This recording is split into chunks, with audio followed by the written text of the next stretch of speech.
Your jealousy is out of control. You know how much I hate people interfering with my company. Are you finished? Are you mad because Mother challenged your fragile authority?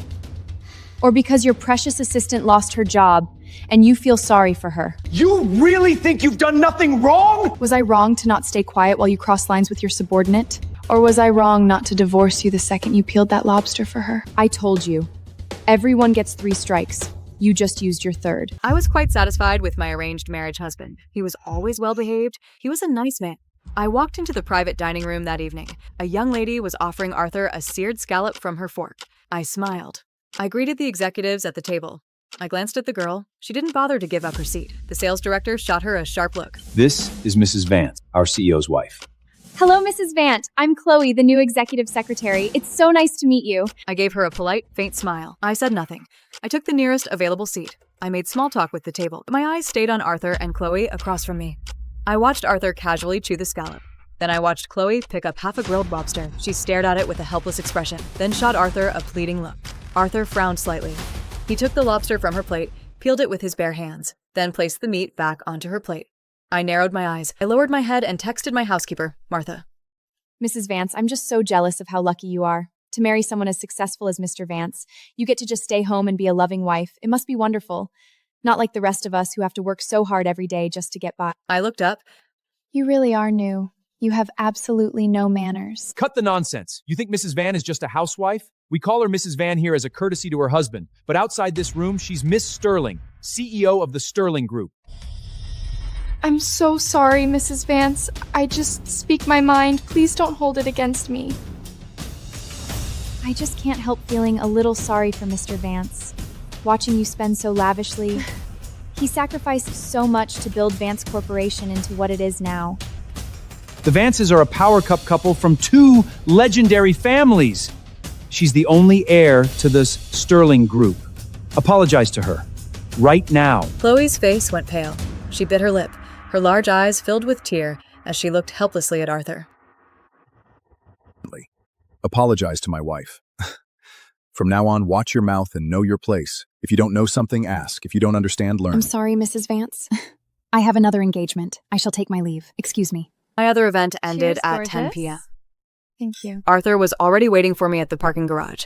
He opened the car door as usual. We chatted casually on the drive home. The atmosphere was mild. Once we got home, Arthur went to shower. When he stepped out, 10 massive boiled lobsters were laid out on the dining table. I smiled warmly at his confused expression. Darling, peel them for me. Arthur looked stunned. Didn't you not eat well at dinner? You can't possibly finish all this. He turned to call Martha to clean it up. I stopped him. I want you to peel them for me. With your own hands. Natalie, you know I'm a germaphobe. I smiled gently. Are you? Because tonight, you seemed perfectly fine getting your hands dirty peeling a lobster for your new young assistant. So you're jealous over that? It's rare to see you jealous. I thought Mrs. Van was always above it all. She's just a new intern, fresh out of college. She has no filter because she's young. If it bothers you, I promise it won't happen again. He denied so fast. I looked up at his handsome face. We'd been married 3 years. In his 30s, time hadn't aged him, only refined his quiet dominance. I reached up and gently touched his cheek. Arthur, do you know why I picked you over every other eligible heir? You're quiet, decent, keep to yourself. Your parents told me you don't like unnecessary physical contact with strangers, that you hate people invading your space. Coincidentally, so am I. Our marriage is a strategic arrangement between our families. We've been fine these 3 years. I want us to keep this clean and steady for both our sakes. Don't disappoint me. Peel all these lobsters. Consider it your punishment for crossing a line with another woman. This is your first and last warning. Behave yourself. I didn't check what time Arthur finally came to bed. I did my skincare routine and went to sleep. When I woke up the next morning, the dining table was full of neatly peeled lobster. Arthur had already left for work. Martha stood quietly to the side. Martha, you've got a big family to feed, don't you? Take all this home with you. My husband peeled it himself. It's perfectly clean. Enjoy. After that day, Arthur and I went back to normal. So do you. That little unpleasantness was just a minor blip, harmless and soon forgotten. If anything, He treated me even better than before. I had no interest in babysitting him or tracking which women he spoke to. As the head of the Sterling Empire, I had a company to run. Then, 1 month later, he pulled up to take me to a Vance family dinner. The car window rolled down. Chloe sat in the passenger seat, looking faintly smug. I frowned. Hello, Mrs. Vance. You look stunning today.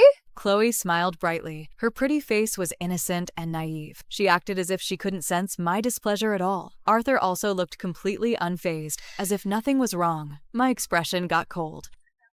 Get out. Chloe's smile froze. Mrs. Vance, Mr. Vance was just dropping me off on his way. I get terribly carsick, that's why I'm in the front seat. She shot Arthur a desperate, pleading look. Arthur looked at me helplessly. Knowing my temper, he didn't try to defend her. I repeated it, my voice colder. Get out. Let my wife sit. Chloe bit her lip and climbed out reluctantly. As she reached to open the rear door, I cut her off. Who said you could get back in? Chloe froze. I took a slow breath. Can't you even afford an Uber? Things must be tough. I'll cover your fare. Go home. Be safe. Arthur watched awkwardly and tried to intervene. Arthur, this is your fault. If your employees' gays can't even afford a cab and have to hitch a ride with the CEO, you're failing as a leader. Starting tomorrow, transport dippings for all mid-level and above staff at Vance Corp and Sterling Group go up 10%. Charge it to Sterling accounts. Chloe's eyes reddened, tears swirling. Mrs. Vance, I may be poor, but I won't let anyone trample on me. What gives you the right to insult my dignity with your money and status? I laughed. You're so broke you have to beg your married boss for a ride, yet paying for your cab insults your dignity? Does your dignity only stay intact if the CEO drives you home himself? That's some expensive dignity. In just the 2 minutes you've delayed us, Arthur and I could have made millions. If he wastes more time detouring to your place, how will you compensate us for the loss?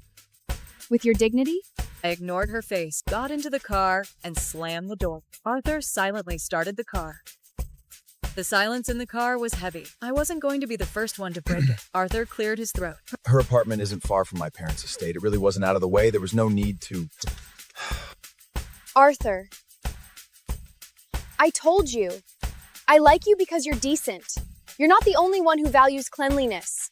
I require boundaries. First, you peeled a lobster for another woman. I let it slide with a warning. Today, you let her sit in my seat and adjusted it for her. I give everyone in my life exactly 3 chances. Today was your second. My demands aren't high. Keep a professional, appropriate distance from other women. It isn't that hard. My demands aren't high. Keep a professional, appropriate distance from other women. It isn't that hard. Arthur, don't disappoint me. He didn't say another word. The car fell into a suffocating silence. I didn't care if he was upset. I've never tiptoed around anyone. The car pulled into the Vance estate. When we got out, I linked my arm through Arthur's like nothing was wrong. You know our marriage isn't just about us. Smile if you don't want our stocks crashing tomorrow. We're adults. Don't act like a child. Understood? I smiled brightly for the staff. Natalie. Natalie, you get more beautiful every time I see you. Come, sit next to me. Arthur sat on my other side. The Vance family was big and wealthy. The dining room was lively. Throughout dinner, old Mrs. Vance chatted affectionately with me and told the servers to give me the best dishes. That joint venture between our companies is going wonderfully. You're truly brilliant, Natalie. We're family, Mother. It's our shared success. What's wrong with you? Not a word, not even tending to your wife. Arthur's smile was tight. You two were so caught up in conversation, I didn't want to interrupt. I heard you hired a new executive assistant. She seems rather out of line. I already called HR and had her fired. Just a junior intern with no skill or sense. I gave her 3 months separation and told her to find another job. Arthur slammed his fork down. Mother, I'm the CEO now. If you fire my staff, you go through me. Okay? Old Mrs. Vance calmly placed a shrimp on my plate. The Vance Sterling alliance is everything. You inherited the company over your brothers because you were rational and saw the bigger picture. Don't throw away your greatest advantage. As soon as we got back to our place, Arthur leaned against the doorway and watched me kick off my heels.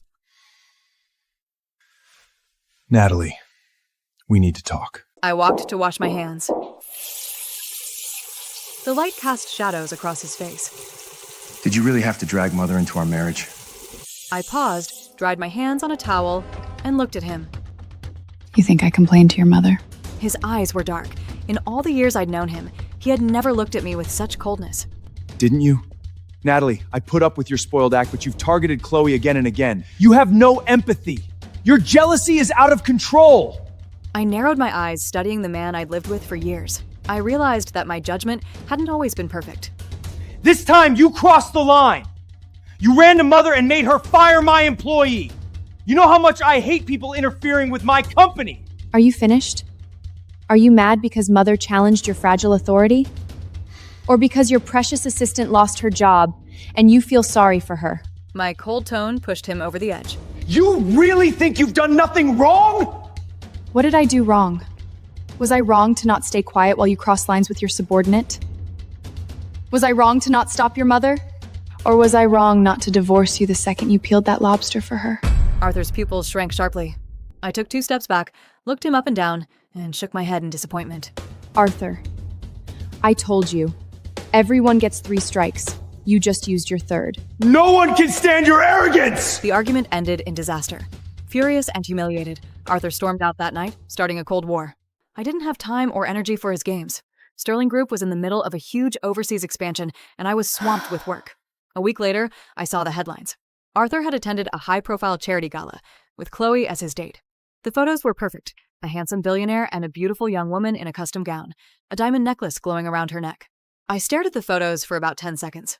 Then I nodded, picked up the phone, and told my secretary to hire the best legal team in the country. A divorce between our families involved billions in assets. The clauses had to be precise, airtight, and final. While I was reviewing the drafts with my lawyers, old Mrs. Vance called.